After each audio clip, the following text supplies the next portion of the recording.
Hi friends, ఎలా ఉన్నారు?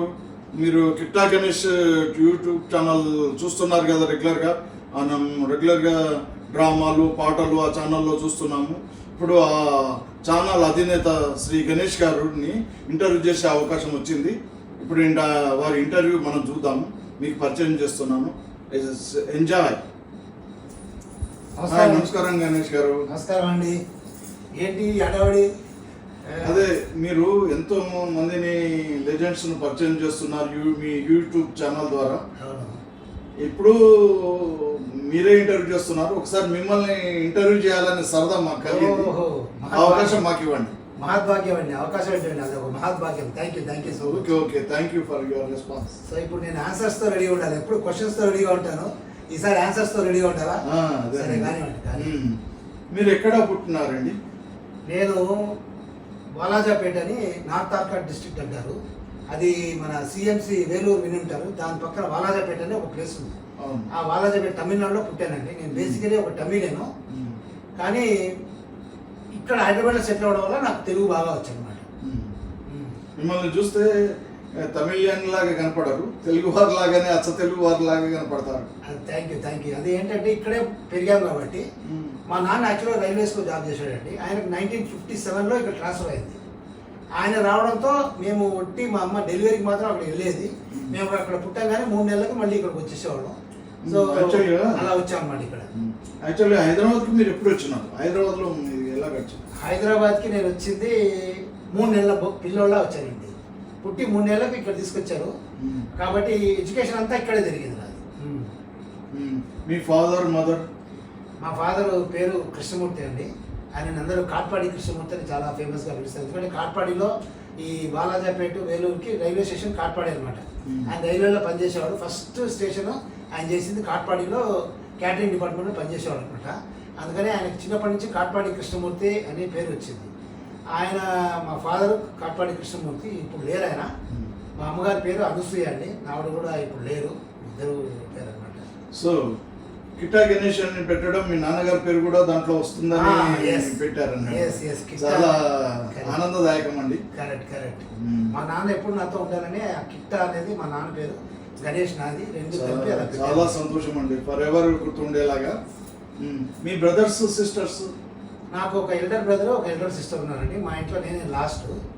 మా సిస్టర్ ఇక్కడే ఉన్నారు, ఆవిడ హైదరాబాద్లో ఉంటారు. మా బ్రదర్ కూడా రైల్వేలో చేసి రిటైర్ అయిపోయాడు. ఆయన ఇక్కడే ఉంటారు వాళ్ళు కూడా. సో రైల్వేస్ తో మీకు చాలా అనుబంధం ఉందన్నమాట. కుటుంబం అంతా రైల్వేస్ తో ఉన్నారండి. రైల్వే ఫ్యామిలీ అన్నట్టు ఉంది అన్నట్టు. రైల్వే. ఓకే. మీ ఎడ్యుకేషన్ అంతా ఇక్కడే జరిగిందండి. నేను చిన్నప్పుడు first school Nehru middle school అని నామాలగుండలో స్కూల్ ఉండేదండి. అక్కడ 5th క్లాస్ వరకు చదివాను. అది 5th క్లాస్ వరకే ఉంటుంది అనమాట స్కూల్లో. 5th తర్వాత Saint Thomas SPG boys school అని చాలా ఫేమస్ స్కూల్, స్టేషన్ ఎదురుగా, రైల్వే స్టేషన్ వింటుంటాము. స్టేషన్ ఎదురుగా ఉంటుంది. అందులో 5th నుంచి 10th దాకా చదివాను. వెస్లీ కాలేజ్ అని, వెస్లీ కూడా చాలా ఫేమస్ కాలేజ్, అందులో ఇంటర్మీడియట్ చదివాను. తర్వాత డిగ్రీ వచ్చి భద్రుగా కాలేజ్ ఆఫ్ కామర్స్ అని చెప్పి కాచిగూడలో ఉంది, అందులో నేను బీకామ్ చేశాను. అవునండి, భద్రుగా చాలా ఫేమస్. కామర్స్ కు దాన్ని పెటెంట్ గా చూస్తుంటారు హైదరాబాద్ లో. చాలా మంచి ఎడ్యుకేషన్ చేశారండి. మీ జాబ్ ఎలా వచ్చింది మీకు? దీని ఏ విధంగా మీరు రైల్వేలో ఎంటర్ అయ్యారు?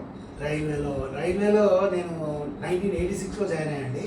యాక్చువల్గా నేను 10th అవ్వగానే నేను టైపింగ్ షార్ట్ నేర్చుకున్నానండి. మా నాన్న ఒక group D employee. Group D అంటే పెద్దగా జీతం కాదు, లో లెవెల్ ఎంప్లాయీ అనమాట.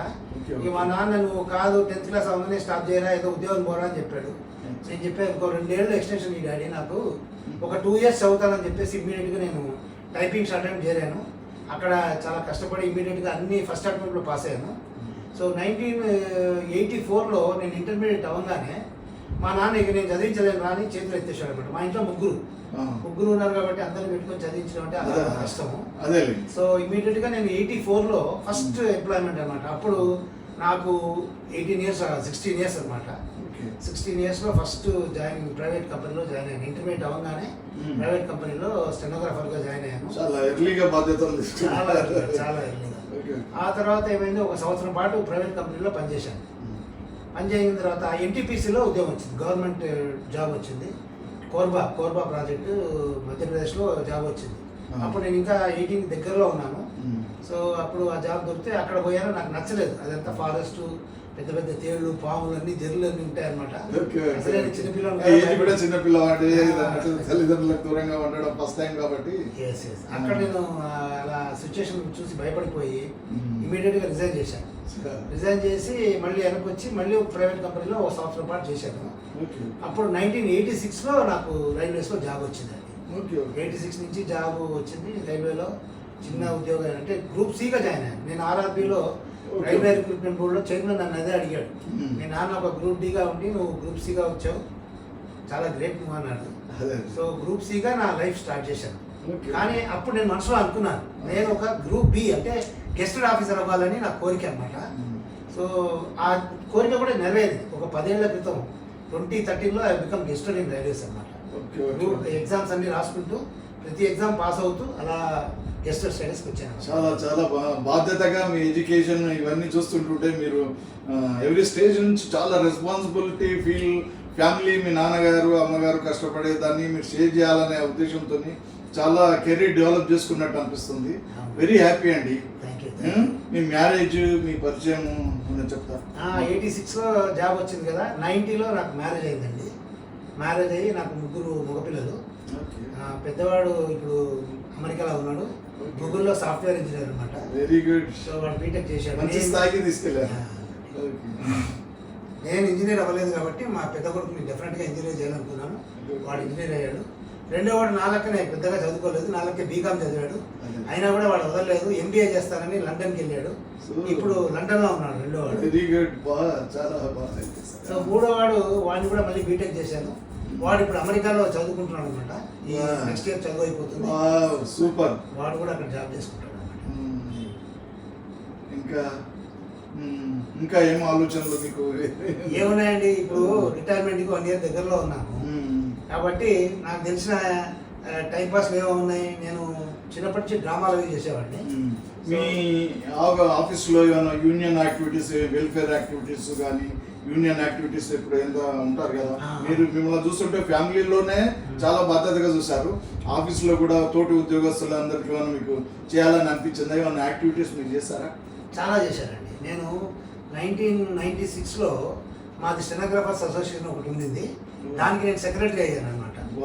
ఆ స్టెనోగ్రాఫర్స్ అసోసియేషన్ సెక్రటరీగా ఉండి 17 ఇయర్స్ సెక్రటరీగా ఉండి మా క్యాడర్లు అందరికీ ప్రమోషన్స్ వచ్చేటట్టు చూసి, ఎక్కడ ప్రమోషన్ రావాలో, ఎక్కడ వేకెన్సీ ఉందో, ఎక్కడ ఫిల్అప్ చేయలేదో అదంతా అడ్మినిస్ట్రేషన్ చెప్పి, వీలైతే మా ఎంప్లాయీస్ సంఘం ఒకటి మా సంఘం ఉంది, దానికి రాఘవయ్య గారిని జనరల్ సెక్రటరీ, ఆయన హెల్ప్ తీసుకొని ఆయనతో పాటు రికమెండ్ చేసి మొత్తానికి అందరికీ ప్రమోషన్స్ వచ్చేటట్టు చాలా కృషి చేసి ఎంతోమందికి ప్రమోషన్స్ ఇప్పించారండి.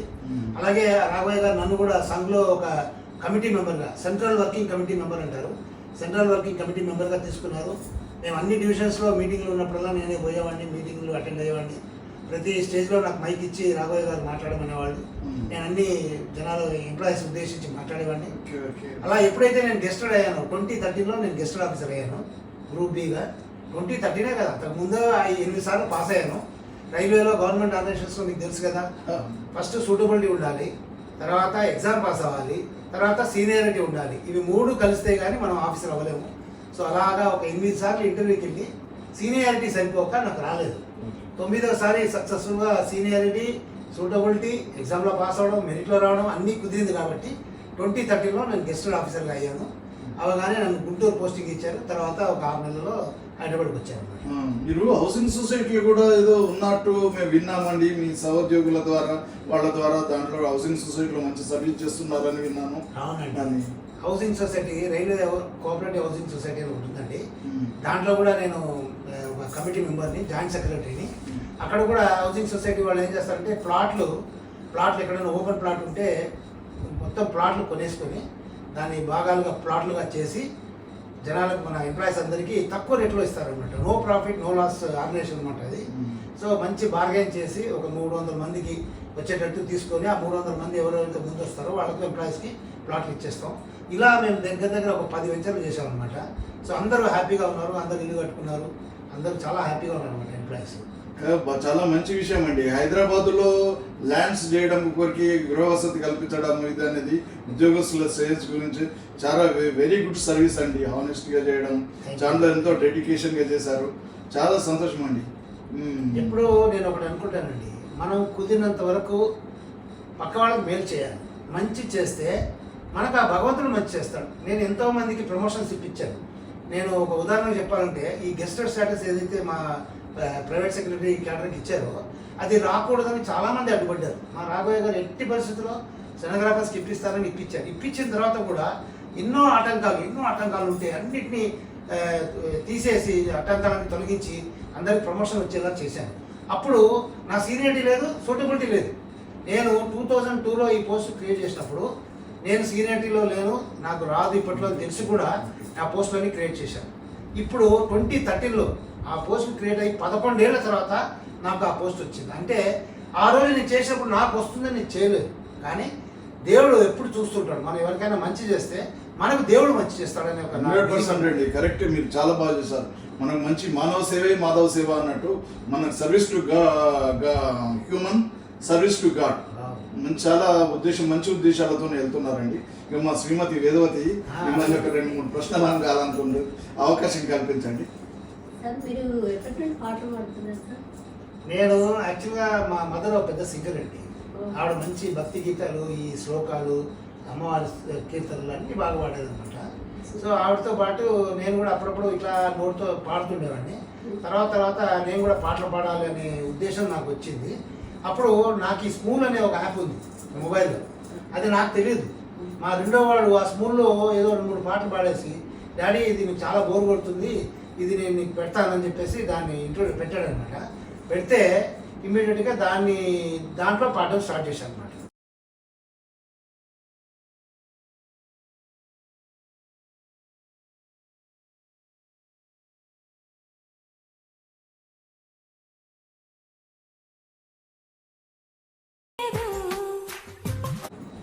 మీరు ఎప్పటి నుండి సాంగ్స్ పాడుతున్నారండి? నేను స్కూల్లో 2016 నుంచి, అంటే ఇప్పుడు 8 years అయిందండి. స్కూల్లో 2016 నుంచి పాడుతున్నాను. దగ్గర ఒక 22,000 పాటలు పాడింటాను స్కూల్లో.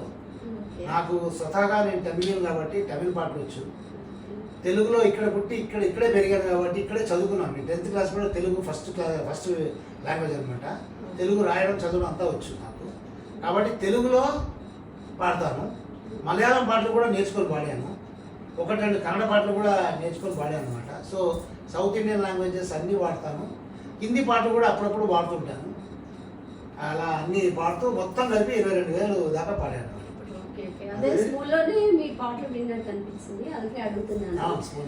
జై గణేష్ మ్యూజికల్ ఈవెంట్స్ అనేది మీరు స్టార్ట్ చేశారు కదా, ఎప్పటి నుంచి స్టార్ట్ చేశారు?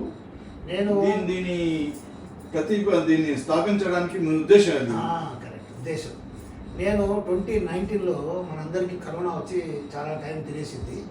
అప్పుడు 2019లో 2018లో అక్టోబర్లో నేను ఏం చేశానంటే వైజాగ్లో ఒక మీట్ అటెండ్ అయ్యాను. ఇట్లాగే school meet, singing meet, stage మీద పాడేది అవకాశం ఇస్తారంటే రిజిస్ట్రేషన్ ఫీజు అది కట్టేసి వైజాగ్లో వెళ్ళి పాడాను.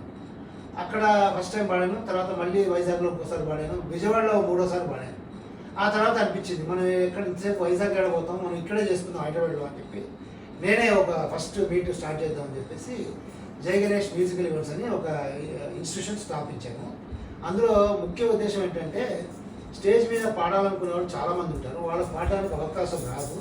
అలాంటి వాళ్ళని మనం ఎంకరేజ్ చేసి వాళ్ళని స్టేజ్ మీద పాడించాలని చెప్పి అందరికి పిలిచి, ఎవరెవరికి ఇంట్రెస్ట్ ఉందో వాళ్ళని పిలిచి వాళ్ళని స్టేజ్ మీద పాడించి వాళ్ళకి ట్రైనింగ్ కూడా ఇస్తారు. ముందే స్టేజ్ మీద పాడడానికి ముందే మైక్ ఎలా పట్టుకోవాలి, ఆ ట్రాక్స్ ఎలా పాడాలి, ఇవన్నీ వాళ్ళకి ట్రైనింగ్ ఇచ్చి వాళ్ళలో ఒక ఉత్తేజం, ఒక ఎంకరేజ్మెంట్ చేసి వాళ్ళని స్టేజ్ మీద పాడిస్తారు.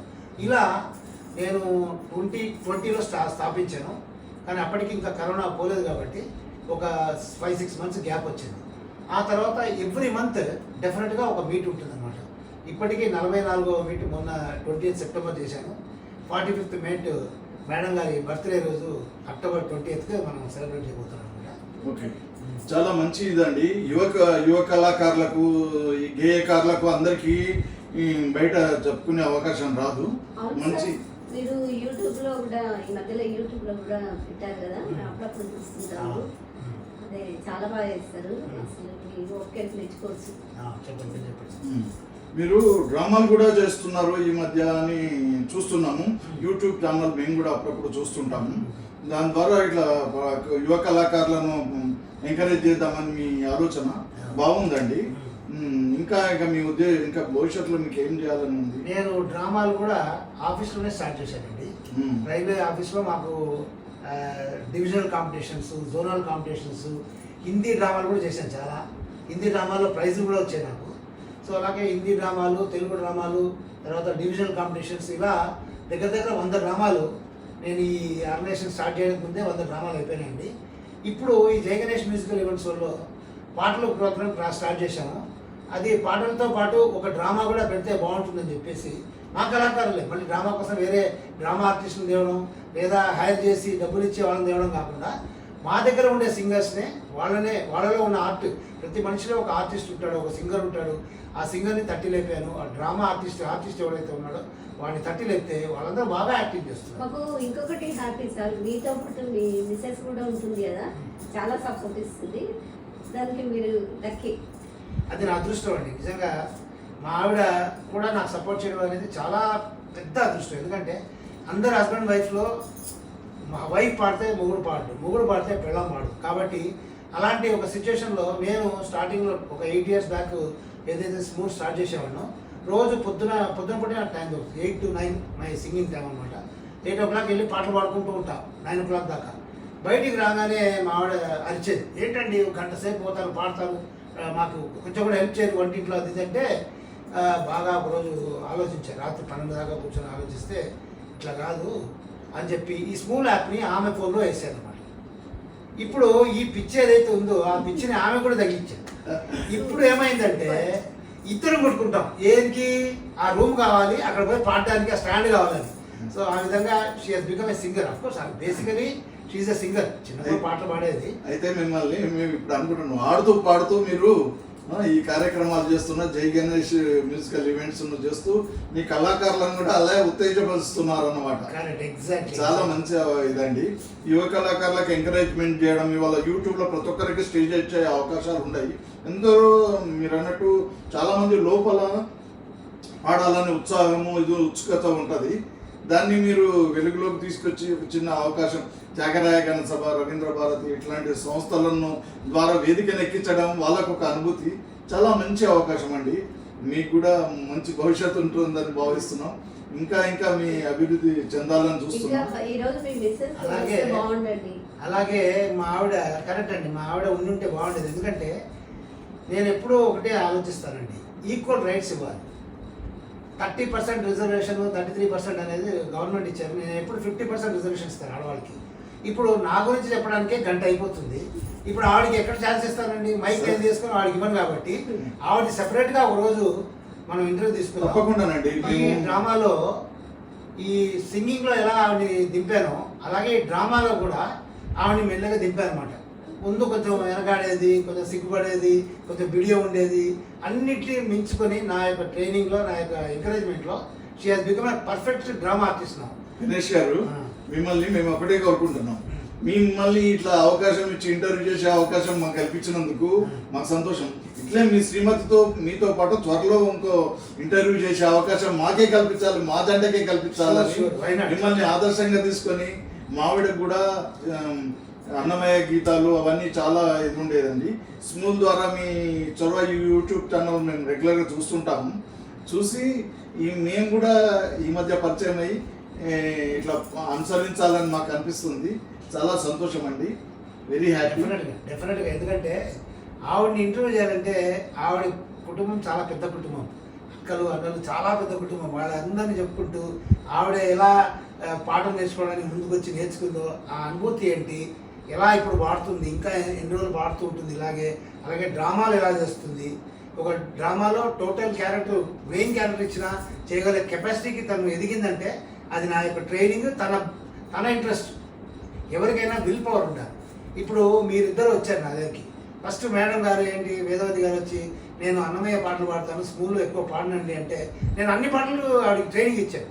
ఆవిడకి చెప్పాను ఇలా పాడండి అమ్మా ఇలా అంటే ఇప్పుడు ఆవిడ ప్రతి పాట పాడుతుంది. అటు చిన్నప్పుడు నాగేశ్వరరావు పాట నుంచి ఇప్పుడు చిరంజీవి పాట వరకు ఏ పాట అయినా అలవోకగా పాడేస్తుంది. ఈవిడ్ని మీరు వచ్చినప్పుడు నేను సింగర్ని కాదండి, నేను రిటైర్డ్ పోలీస్ని, నాకు పాటలు గిట్లు రావన్నారు. మీరు వచ్చినప్పుడు మిమ్మల్ని కూడా ఇలాగే మెల్లగా లాగారు. అంటే కొంచెం మీరు లాగడం అంత ఈజీ కాదు, పెద్దవారు కదా అని. ఆ తర్వాత ఏం చేశారు, మెల్లగా కొంచెం చదువు ఇచ్చారు, పాటలు నేర్పించారు. ఇప్పుడు మీరు సూపర్గా పాడతారు. మొన్న మేము మీట్లో కూడా మీకు చెప్పాను కదా, కాబోయే రోజుల్లో ఈయన ఏ ప్లేబ్యాక్ సింగర్ అవుతాడు, నేను ఇక్కడే ఉంటాను స్టేజ్ మీద అన్నాను. అలా నా ఎంకరేజ్మెంట్ వల్ల ఎవరైనా ముందుకు వస్తే ఆ సంతోషమే నాకు సంతోషం. గణేష్ గారు, ఒకటి నేను చాలా మంది ప్రోగ్రామ్స్లలో చూశాను, చేశాను. మీ దగ్గర ఉన్న నచ్చిన విషయం ఏంటంటే మిగతా దాంట్లో ఏం చేస్తారు, మీరు పాడలేదండి, మీరు తర్వాత పాడండి, ఒక నలుగురు మంచి సింగర్స్ తర్వాత మీరు పాడుకోలేండి అని మిగతా కళాకారులను నిరాశపరిచిన అవకాశాలు, మీరు వెయిట్ చేయండి అని చేసినది మేము చూసాం. ఏంటంటే అందరు మా మిత్రులు వాళ్ళు వీళ్ళు కార్యక్రమాలు చూస్తుంటాము. కానీ మీరు ఏం పర్వాలేదు అని ఎంకరేజ్ చేస్తూ కొత్త వాళ్ళని ముందు ఇచ్చుకుంటూ, అవకాశాలు ఇచ్చుకుంటూ, వాళ్ళని కవరేజ్ చేసుకుంటూ, నైస్ ఎంకరేజ్మెంట్. ఆ ఎంకరేజ్మెంట్ వల్ల మాకు నచ్చింది మీ దగ్గర అదే పాయింట్ అండి.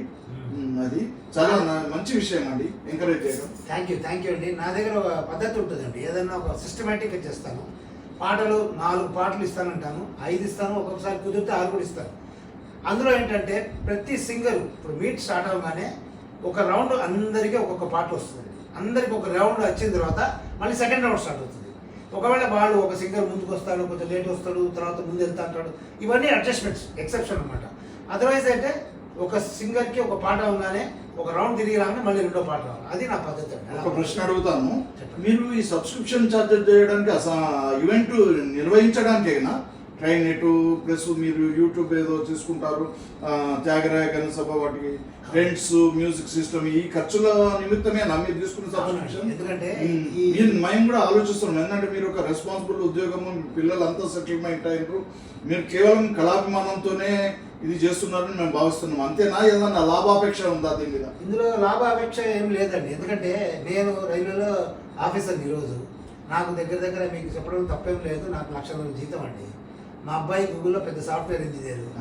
కాబట్టి నాకు డబ్బుకేం కొదవలేదు. కాకపోతే నా యొక్క ఏదైతే కళాభిమానం ఉందో దాన్ని ఎంకరేజ్ చేస్తూ ఓ 10 మంది సింగర్స్ని కొత్తగా ఇంట్రొడ్యూస్ చేయాలి, వాళ్ళని నేర్పించాలి. అంటే నేను ఎవరిని పెద్ద విఐపిని పిలవడండి ప్రోగ్రామ్కి. నేను ఏదో మీ అందరి దగ్గర ఏదైతే రిజిస్ట్రేషన్ ఫీజు అని కలెక్ట్ చేస్తానో ఆ ఫీజుతో ఏదైతే మన ఛార్జెస్ ఉన్నాయో, auditorium charges, music charges, track charges, తర్వాత మిగతా ఏవేవి ఖర్చులు ఉన్నాయో ఆ ఖర్చులన్నిటికీ పెట్టడం, మిగతా స్నాక్స్ ఏదైనా ఉంటే పెట్టడం, ప్రాక్టీస్ కోసం 2 సెషన్లు పెట్టడం, తర్వాత ఈ ఫ్లెక్సీ పోయి 10 సార్లు పోయి వాళ్ళ దగ్గర ఫోటోలు ఇచ్చి ఫ్లెక్సీలు తయారు చేయడం, ఇవన్నిటికీ ఏదైతే ఖర్చులు ఉన్నాయో అవన్నీ ఈ కలెక్షన్లో చేస్తానండి. ఎందుకంటే నేను నా డబ్బుతో నేను ఎవరికి పెట్టను. నా డబ్బు ఖర్చు పెట్టి ప్రోగ్రామ్ చేసేంత ఇది లేదు. అదే మరి ఎవరి డబ్బు నాకు వద్దు. అంతేలేండి. మేము కూడా గమనించింది అదే, ప్రతి ఒక్కళ్ళము ఒక్కొక్క ఇంట్లో ఒక సింగింగ్ ఉంటుంది, గేమ్స్ ఉంటాయి, రకరకాల క్రికెట్ ఆడతారు. ఇప్పుడు క్రికెట్ వెళ్ళాలంటే గ్రౌండ్స్ రెంట్కి పే చేయాలా, వాలీబాల్ ఆడతారు వాటికి చేయాలా, షటిల్ ఆడతారు, మనకు నెట్ ఇవన్నీ మెయింటైన్ చేయాలంటే కొన్ని ఖర్చులు అవుతాయి. కాదు సేమ్ మాకు కూడా అదే అనిపించిందండి. కొందరు ఏ హాబీ అయితే ఉందో దానికి పెద్ద ఖర్చు, ఎన్నో ఖర్చులు, సినిమాలకు వీటికి ఖర్చులు పెట్టుకుంటాం. దీన్ని ఒక కళాతనం ఉన్న లోపల ఉన్న కళను బయటకు తీసుకురావడానికి ప్రయత్నించి ఇది పెద్ద ఇది కాదనుకుంటాను. అది నాకు మంచి ఉద్దేశంగానే కనపడుతుందండి. థ్యాంక్ యూ అండి. ఇలాంటి సహృదయులు ఇంకా ఉన్నారు కాబట్టి నేను ఇలా మీట్లు చేస్తూనే ఉన్నాను. ఏ రోజైతే సహృదయులు తగ్గిపోతారో ఇంట్లోనే వాడుకుంటాను. గణేష్ గారు, ఈ కిట్టా గణేష్ అనే యూట్యూబ్ ఛానల్ పెట్టారు కదా, ఎప్పుడు స్టార్ట్ చేశారు? నేను యాక్చువల్గా ఛానల్ అయితే ఒక 2-3 ఏళ్ళ క్రితమే స్టార్ట్ చేశాను. ఇప్పుడు బిఫోర్ రిటైర్మెంట్ దాన్ని బాగా డెవలప్ చేస్తే, రిటైర్మెంట్ అయిన తర్వాత ఏదైనా కొంచెం డబ్బులు వస్తే ఆ డబ్బులతో ఈ స్మూల్ మిట్స్ కొంచెం మనకు హెల్ప్గా ఉంటుంది. ఎందుకంటే రిటైర్ అయిన తర్వాత ఈరోజు ఏదైతే కాలర్ ఎగిరేసి 1,50,000 అన్నాను కదా, ఆ 1,50,000 పెన్షన్ రాదు కదా. రిటైర్ అయ్యేటప్పటికి 1,50,000 కాస్త 25,000 30,000 వస్తే ఎక్కువ.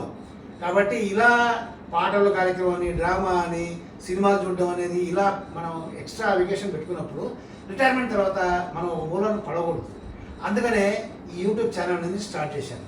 ఈ యూట్యూబ్ ఛానల్ స్టార్ట్ చేశాను 1 year అయిందండి ఇప్పటికి. ఇప్పటికీ ఏంటంటే దాని యూట్యూబ్ ఛానల్ గురించి చాలామందికి నేను ఒక విషయం చెప్పాలనుకుంటున్నాను. ఎందుకంటే మనం యూట్యూబ్ ఛానల్ చూస్తాం, నాకు కూడా ఇవన్నీ తెలియదు. ఎందుకంటే నేను ఒక సంవత్సరం క్రితం నాకు కూడా ఏం తెలియదు. యూట్యూబ్ అంటే ఏంటి, ఒక ఛానల్ ఓపెన్ చేసి 2 వీడియోలు వేసేస్తే ఇమీడియట్గా ఇవాళ 2 వీడియోలు వేస్తే రేపు ఎల్లుండి 2,000 ఇస్తాడు, ఇంకో 4 వీడియోలు వేస్తే ఆ అవతల ఎల్లుండి 40,000 ఇస్తాడు, ఇంకో 10 వీడియోలు వేస్తే ఆ అవతల ఎల్లుండి ₹1,00,000 ఇస్తాడు అనుకుంటారు. అదంతా ఏమీ కాదండి. నేను అందరికీ మా ఛానల్ చూసే ప్రతి ఒక్కరికి ఇదే చెప్తున్నాను, యూట్యూబ్ ఛానల్ స్టార్ట్ చేయడం అనేది ఒక విషయం కాదు, ఈజీ విషయం కాదు. ఛానల్ స్టార్ట్ అయిన తర్వాత ఫస్ట్ ఆఫ్ ఆల్ మీకు డబ్బులు మానిటైజేషన్ అంటారు దాన్ని యూట్యూబ్ లాంగ్వేజ్లో. మీకు మానిటైజేషన్ అవ్వాలంటే మీకు 1000 సబ్స్క్రైబర్స్ కావాలి. 1000 సబ్స్క్రైబర్స్ మీరు చేయగలగాలి. అంటే సబ్స్క్రైబ్ చేస్తేనే ఒక్కొక్కడు లెక్క పెట్టి 1000 మంది అవ్వాలి. 1000 మంది అవుతే మీరు ఫస్ట్ స్టెప్ దాటినట్టు. రెండో స్టెప్ ఏంటంటే మీ ఛానల్లో పెట్టింది 4000 గంటలు 4000 అవర్స్ చూడాలి జనాలు. 4000 అవర్స్ అంటే మనం యూట్యూబ్ చూడాలని చాలామంది చూడండి రీల్స్ చూస్తారు, ఇలా పట్టుకుంటాడు. ఒక రీల్ అనేది 1 మినిట్, 1 మినిట్ కూడా ఒక రీల్ చూడదు. ఇమ్మీడియట్గా ఈ తమ్ము ఉంటుంది కదా, దీన్ని తిప్పేస్తారు ఇమ్మీడియట్గా పైకి. ఆ 1 మినిట్ రీల్లో వాడు 10 సెకండ్స్, ఎవరైనా కూడా నేను కూడా అంతే చూస్తాను, 10 సెకండ్స్ చూస్తే ఎక్కువ. ఇలా 10 సెకండ్స్ చూస్తూ లెక్క పెడితే 4000 గంటలు ఎన్ని సంవత్సరాలు అవ్వాలి? ఇప్పట్లో అవ్వదు. కానీ వాడేమంటాడు యూట్యూబ్ అతను, ఈ 4000 నేను రిటైర్ అయ్యే లోపల చేస్తానంటే కుదరదు. 1 ఇయర్ దానికి టైం.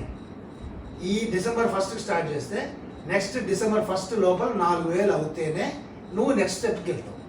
ఇది రెండో కండిషన్. ఈ ఫస్ట్ కండిషన్, సెకండ్ కండిషన్ అయ్యేటప్పటికీ అందరూ మా వల్ల కాదు బాయ్ బాయ్ అని చెప్పేసి వచ్చేస్తారు. ఈ రెండో కండిషన్ అయిన తర్వాత సరే మానిటైజేషన్ అయిపోయింది, నీకు 1000 సబ్స్క్రైబర్స్ వచ్చేసింది, 4000 గంటలు కూడా వచ్చేసింది, you are hereby monetised అంటాడు. తర్వాత మిమ్మల్ని పార్ట్నర్ అంటాడు, యూట్యూబ్ పార్ట్నర్ ప్రోగ్రామ్ అంటాడు, YPP అంటారు. యూట్యూబ్ పార్ట్నర్ ప్రోగ్రామ్ అంటే ఏంటి? నువ్వు పార్ట్నర్షిప్ అంటే ఏంటి? వాడికి వచ్చే ₹100 నీకు నేను డబ్బులు ఇస్తా అంటాడు. అది ఎంత పర్సంటేజ్ ఏం తెలియదు. ఇదంతా పక్కన పెడితే సరే ఓకే వాడు డబ్బులు ఇస్తాను కదా, మానిటైజేషన్ అయిపోయింది కదా, మీరు ఒక పర్టికులర్ డ్రామా తీసుకొని ఈ డ్రామా 30 గంటలు తిరిగిందండి, బాగానే వచ్చింది డబ్బులు, ఏమి రాదు. మీకు ప్రాక్టికల్గా ఓపెన్గా యూట్యూబ్లో అందరు చూసేవాళ్ళకి ఓపెన్గా నేను చెప్తాను, open secret, there is nothing hide and seek here. 30 గంటలు ఒక డ్రామా ఆడితే వాడు ₹15 ఇస్తాడు. చాలా విచిత్రమైన వాడు ₹15 ఇస్తాడు. ఇది నేను నిజ సత్యం, దీంట్లో అమరికలు ఏం లేవు, దాపరికం ఏం లేదు. కాకపోతే మీరంతా ఆశ్చర్యపోయేది ఏంటి, 30 అవర్స్కి ₹15 ఇది ఏం లెక్క అంటారు కదా. మీరు 30 అవర్స్ చూసారా, 40 అవర్స్ చూసారా కాదు, వాడికి కావాల్సింది ఎన్ని అడ్వర్టైజ్మెంట్ చూశారు. మీరు యూట్యూబ్లో నా వీడియో చూస్తున్నప్పుడు అడ్వర్టైజ్మెంట్ వస్తుంది, ఇమ్మీడియట్గా మనం స్కిప్ కొడతాం, ఎందుకంటే ఇది చూడలేము, అంత ఓపిక లేదు. సో వాడు యూట్యూబ్ నాకు డబ్బులు ఇచ్చేది, మీరు ఎంతసేపు అడ్వర్టైజ్మెంట్ చూస్తే అంతసేపే నాకు డబ్బులు ఇస్తాడు.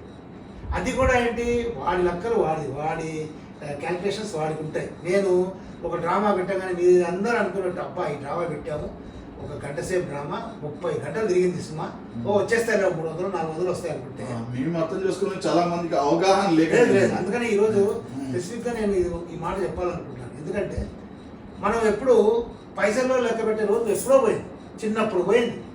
నయా పైసా 2 పైసా కాయిన్లు నా దగ్గర ఇప్పుడు కూడా ఉన్నాయి.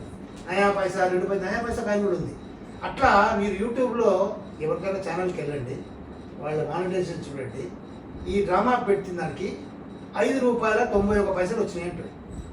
మనం 91 పైసలు ఎక్కడున్నామండి, ఏ కాలంలో ఉన్నాం? I'm talking about yesterday, not some 10 years back. నేను మానిటైజేషన్ అయిపోయింది, నాకు డబ్బులు వచ్చే స్టార్ట్ అయింది.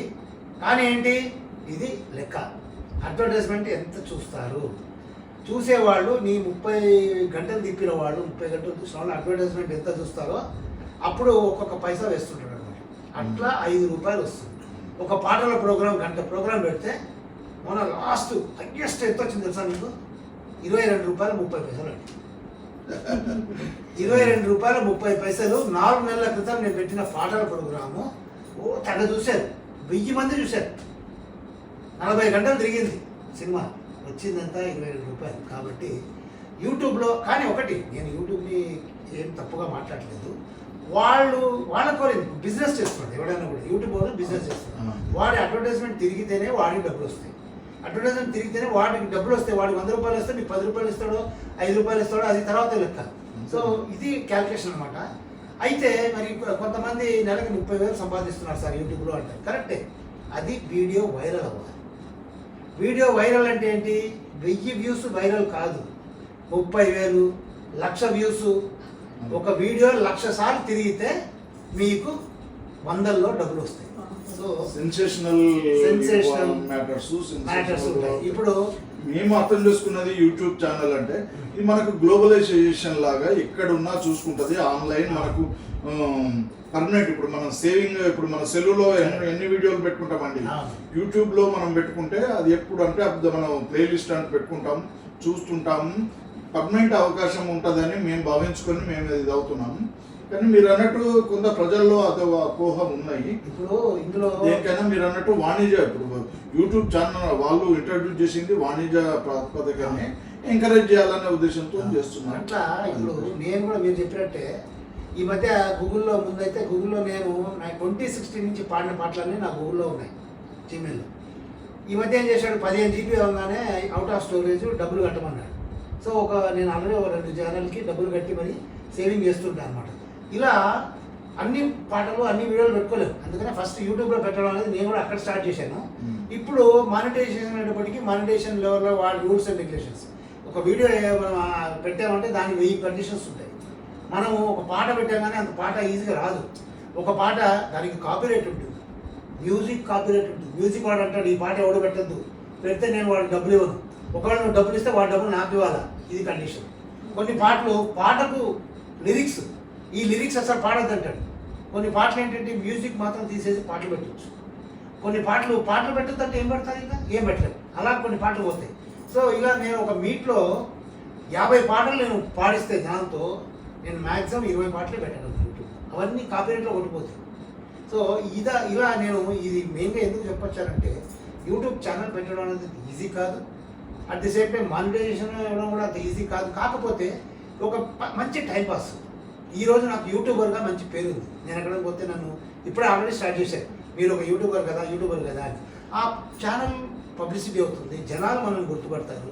మనం అంతా సినిమాల్లో పోయి యాక్టింగ్ చేయలేం కదా. కాబట్టి మనకు ఒక ఛానల్ అనేది ఒక మంచి స్టెప్పింగ్ స్టోన్ అనమాట.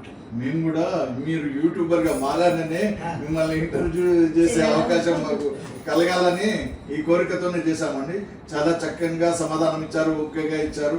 మీ కుటుంబము, మీ పిల్లలు, మీ ఆఫీసు విషయాలు అన్నీ చెప్తూ చాలా ఇచ్చారండి. చాలా సంతోషం. థ్యాంక్స్. తెలియని విషయాలు కూడా చాలా చెప్పారండి. నిజంగా థ్యాంక్ యూ డివివై రావు గారు, నిజంగా గ్రేట్ అండి. యాక్చువల్గా నేను పొద్దున్న లేవగానే అనుకున్నాను ఈరోజు మిమ్మల్ని ఒక లెజెండ్గా మేము ఇంట్రొడ్యూస్ చేద్దామని. ఇంటికి వచ్చేటప్పటికి మీరు కెమెరాలు అవన్నీ పెట్టేసి నన్ను కూర్చోబెట్టేటప్పటికి సరే మీ ఆనందం ఎందుకు కాదనాలి అని చెప్పి నాకు కూడా చాలా సంతోషం అనిపించింది. నన్ను ఎవరు ఇంటర్వ్యూ చేస్తారని ఇన్ని రోజులు అనుకున్నాను, మీరు ఇంటర్వ్యూ చేశారు. చాలా సంతోషం అండి. అవకాశం కల్పించారు, చాలా సంతోషం. Thank you.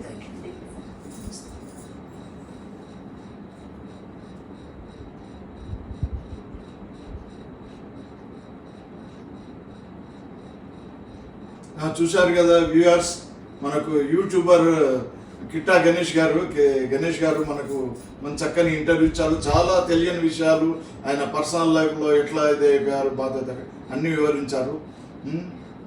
వారికి మా సార్ బిజీ ఉండి కూడా మాకు టైం ఇవ్వడం మా లక్. Thank you. చూస్తూనే ఉండండి కిట్టా గణేష్. చూస్తూనే ఉండండి కిట్టా గణేష్. చూస్తూనే ఉండండి కిట్టా గణేష్. అది థ్యాంక్ యూ.